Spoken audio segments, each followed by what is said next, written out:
Greetings, my dear viewer. You're on the channel The Price of Cheating. The channel is for those who appreciate traditional family values and condemn adultery. So be sure to subscribe to the channel. Let's get started. On a calm Sunday morning, exactly at 9 o'clock, I found myself deeply contemplating my marriage to Mia. We had been together for 35 years in a cozy little house on the outskirts of town. Our home is modest but comfortable. A living room, a bedroom, and a garage that leads out to a spacious open terrace. There's enough space in the garage for our 2 cars and my favorite motorcycle, which I enjoy riding on. Mia casually mentioned that she had a date planned. It was set for Friday night, the same night we usually spent together in front of the TV. She explained that the date was with a colleague from another office in her company, and they were going to celebrate his birthday. Mia told me how their friendship had developed. His occasional visits to her office on Wednesdays had turned into casual coffee chats, and then into shared lunches. After one of those lunches, he stopped by her office to say goodbye. As they stood by the door, he kissed her, completely out of the blue. After the kiss, he asked her to dinner. "And you just agreed?" I asked, unable to hide my surprise. She hesitated slightly before admitting that it had caught her off guard. "We've always been honest with each other, Mia. Just tell me the truth," I urged. After a pause, she confessed that she might have hinted at the kiss. "It was just a kiss," she quickly added. "And did you kiss him back?" I asked more softly now. Her answer was gentle. "Yes." Over the next few evenings, we discussed the upcoming date. Mia remained calm, but her resolve troubled me. Each conversation only made things more complicated. It turned out that it wasn't really a birthday celebration, and no one else had been invited. I was growing increasingly irritated, and finally asked her directly, "Are you planning to sleep with him?" She didn't answer immediately, and her silence spoke louder than any words. "Why would you even think that?" she finally asked. The tension between us was palpable. "Your cheeks are flushed, and you look excited. That kiss, it thrilled you. You've mentioned how attractive he is. Twice," I accused. She sighed and acknowledged, "Yes, he's handsome, and yes, I'm excited. It's the first time I've thought about going on a date with someone else since we met, but my blush is because I came home early to bake him a birthday cake. It's in the oven right now." "A cake? When was the last time you baked a cake for me?" I retorted. Rolling her eyes, she replied, "Don't be so dramatic. I take you to your favorite restaurant every year on your birthday. Richard is divorced, lonely, and wasn't even planning to celebrate. I just felt sorry for him. I couldn't shake the unsettling feeling." "Do you even know why he got divorced?" I asked. She shrugged. "We've never talked about it, but he's a good person, and I didn't want him to feel alone." The conversation was getting more and more tense. "Fine, I'll go with you," I offered, even though I already knew her answer. "No, Michael, it's a date," she said firmly. "Then just answer me. Are you planning to sleep with him?" Her response was cautious. "I don't have any such plans." Although her words were meant to ease my fears, they didn't calm me. "You know what he expects. That kiss. It wasn't just a friendly goodbye. He's hoping for more." "Michael, he's a man. Yes, maybe men think about intimacy when a woman agrees to a date, but that doesn't mean I'm going to sleep with him," she said, calmly but firmly. "So, you're saying it's possible?" I pressed, refusing to let the subject drop. "You're exaggerating. Richard is just a colleague. Yes, he's single, and yes, I agreed to have dinner with him. That's all." "I thought we were still deciding whether you should even go," I said, feeling my irritation rise. "It's just dinner, Michael, with a colleague. I've had dinner with female colleagues before, and yes, I'm going," she insisted. I couldn't hold back any longer. "He's more than just a colleague, Mia. He's an attractive man who has already kissed you, and you still haven't given me a clear answer. So I'll ask you again, directly. Are you going to sleep with him? Are you seriously thinking about sleeping with him?" Michael's tone was light, but the question hung in the air. "I'm not planning to," Mia replied nonchalantly, shrugging. "But I can't say it's completely out of the question, right? It all depends on how things unfold." "And what would that scenario look like?" Michael persisted, now with a hint of irritation in his voice. "Like, he offers you a ride home in exchange for something in his car in the parking lot? Or will you change your mind if his ex-wife shows up to dinner with their 5 kids?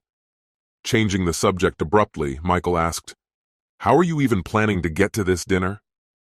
"I called a cab. It'll be here at 7 p.m., Mia answered calmly. "Of course, so that means you'll be free to have a couple of glasses of wine, right?" His words dripped with sarcasm. "Don't be ridiculous," Mia sighed, clearly tired of the conversation. "Yes, I can have some wine, but I wouldn't drive even if I didn't drink. Why would I need the car?" At that moment, the oven timer rang, interrupting the moment. "The cake's ready," Mia announced, heading toward the kitchen. "Great," Michael muttered. "Maybe I'll have a slice." "Michael, sometimes you're just unbearable," Mia shot back. "And leave the cake alone. It's just a sponge cake. I know you don't even like that." "Calling me unbearable? Low blow, but fair," he admitted. "All right, I won't touch the cake." Mia carefully transferred the cake to a cooling rack. "Tomorrow, I'll cover it with fresh cream before taking it to the restaurant," she muttered, mostly to herself. The cake box was already prepped for the final delivery. "And don't touch the box either," she warned, glancing over her shoulder. "I know what you're capable of." "I won't touch anything," Michael responded with a lazy eye roll. As he returned to the living room, Michael asked, "Where is this dinner going to be?" "At the Hilton," Mia answered. "Of course, should have guessed," Michael smirked. "I bet he booked a room there too. Women these days are so easily satisfied, aren't they? He pays for dinner and wine, and you provide the bed," he continued, his irritation becoming more evident. "I heard the breakfast there isn't bad either." "Enough, Michael, I've had it," Mia snapped. "Your jealousy is exhausting, and it doesn't suit you. Richard didn't book a room, all right? It's just dinner. But if you keep this up, I might end up in bed with him just to spite you. So here's the deal. Stop being jealous, and I'll be home by midnight." Michael stared at her for a moment before responding. "I'll be honest, Mia. I don't like any of this." "Too bad," Mia retorted. "But since it bothers you so much, let me propose another deal." "I'm listening." Michael crossed his arms. "From now until the taxi arrives tomorrow, you don't mention it again. No arguments, no sarcastic comments. I'll be home by midnight, and on Saturday morning at 9, we'll sit down and talk. You'll have time to think it over, and you can decide what to do next. Whatever decision you make, I'll respect it." 9 a.m.? Michael asked skeptically. "Yes. That'll give you time to calm down and realize how insignificant this dinner is to our relationship. Whatever you decide at 9 a.m. on Saturday, I'll go along with it. If you tell me to stop seeing Richard, I will." Michael considered the proposal. "All right, let's make it simple. I'll have dinner early tomorrow and be gone before your big night." His words were dripping with sarcasm again, and Mia wrinkled her nose in response. "How generous," she replied dryly. "But I have 2 conditions," Michael quickly added. "First, I'll sleep in the guest room tonight and tomorrow. I don't want to talk to you until Saturday. Second, if you sleep with him, our marriage is on the line." "Agreed," Mia answered calmly. On Friday, as usual, Mia returned home before Michael. When I arrived, Mia was finishing decorating the cake. Luxurious chocolate letters formed the words, "Happy Birthday, Richard." But what truly caught my attention were the delicate pink hearts, carefully placed along the sides. Mia gave me a brief greeting, but I remained silent, standing firmly in the doorway. She shrugged as if trying to shake off the tension, and I headed to the guest room to change. Making sure she was occupied, I slipped into our bedroom. In the bathroom, I immediately noticed something was missing. The expensive bath oil I had recently bought for her was gone from the cabinet. Clearly, she was planning a relaxing bath, likely with my gift. On the bed, her evening outfit was already laid out. She had chosen an elegant black dress, classic and timeless. Next to the dress were black stockings with lace ties and black panties I hadn't seen before. A new velvet choker with an imitation diamond at the center was also part of the ensemble, but a bra was conspicuously absent. Under the bed were the highest heels I had ever seen. The curtains leading to the terrace were already drawn. I checked the bedroom door, locked it, and put the key in my pocket. Later, sitting in front of the TV, I heard Mia leave the kitchen. "I'm going to get ready," she said in a calm voice. Listen, Michael, I understand that you're upset, but there's no need to worry. There's nothing intimate here, and by tomorrow, it will all be over. I nodded in response, but as soon as I heard the bedroom door close, an overwhelming urge consumed me. I went to the garage, opened the motorcycle cover, and took it with me to the terrace. I couldn't see the bathroom, but I heard the water running for the bath. I waited, knowing she was already in the bath when the water stopped. Seizing the moment, I quietly opened the bedroom door and slipped inside. I spread the motorcycle cover on the floor and opened Mia's wardrobe. I quickly threw a pile of her clothes, everything from the hangers, the black dress from the bed, and more items from the drawers. Her purse lay on top of the pile. After closing the wardrobe, I glanced at her evening outfit. Stockings, the choker, and those high heels. Well, I couldn't just leave her barefoot, could I? Cruelty has its limits. I found her phone in her purse. Gathering everything, I took it to the garage and loaded it into the car trunk except for her purse, which I decided to search. Inside the purse was the usual set: money, cards, but what caught my attention was something unexpected: a pack of contraceptives, carefully hidden in the lining. We had never used them. I put them in my pocket, locked the trunk with her belongings, and checked her phone to see the details of the taxi she had ordered. It was almost 6:30 p.m., and the car was due to arrive at 7 p.m. I called. "Hello, I'd like to cancel the ride. My wife has come down with a cold," I added with irony. The operator politely replied, "No problem, sir. Thank you for letting us know." Shortly before Mia finished her bath, I rolled the motorcycle out of the garage and secured the cake box to the back with straps. Closing the garage, I rode off. I didn't want to arrive too early, so I made a short stop at a small corner store. There, I bought an overly sentimental card with bright pink hearts. "Can I borrow a pen?" I asked the cashier. The girl behind the counter smirked and handed me the thickest pen. "This happens a lot. Here, go ahead," she said. I scribbled on the card, "Stay away from my wife, or this birthday will be your last." Getting back on the bike, I arrived at the hotel just before 7. I peeked into the dining hall. There were only a few people inside, but at one table sat a dark-haired man, alone, with a bottle of red wine. 2 glasses were on the table, but only one was filled. He appeared in a suit with a dazzlingly red tie, a risky choice for a date. The hotel staff barely paid attention as a man wearing a rescue helmet walked in carrying a cake. "Delivery for Mr. Thomas," I said, trying to keep my voice steady. The receptionist nodded, asking no questions, and let me through. It was a bold move, but so far, luck was on my side. I wasn't going to back down. I had found out that Mr. and Mrs. Thomas were staying in room 305, but the porter hinted that he was likely at the restaurant. "The man with the red tie?" I asked. She nodded. "Perfect." His face was puzzled when I sat down across from him. "A special delivery from Mia," I said calmly, adding to his confusion. Without hesitation, I took a napkin, unfolded it, and placed it on my lap. Then I opened the cake box, revealing an elegant dessert. But the cake wasn't the real surprise. Slowly, I raised my hand under the table, hidden beneath the napkin. In my grip was something far more dangerous.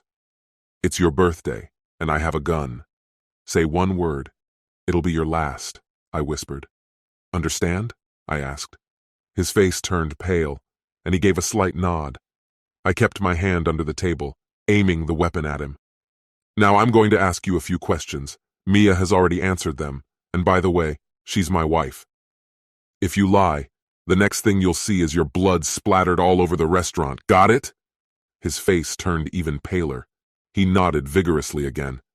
"How many times have you slept with her?" I asked sharply. "Never," he blurted out, trembling. "I swear, not once." His voice shook with fear. "You booked this room, so it's clear that tonight you intended to," I said dryly. "I wanted to, but it wasn't guaranteed," he mumbled. "Now the most important question." I leaned in closer.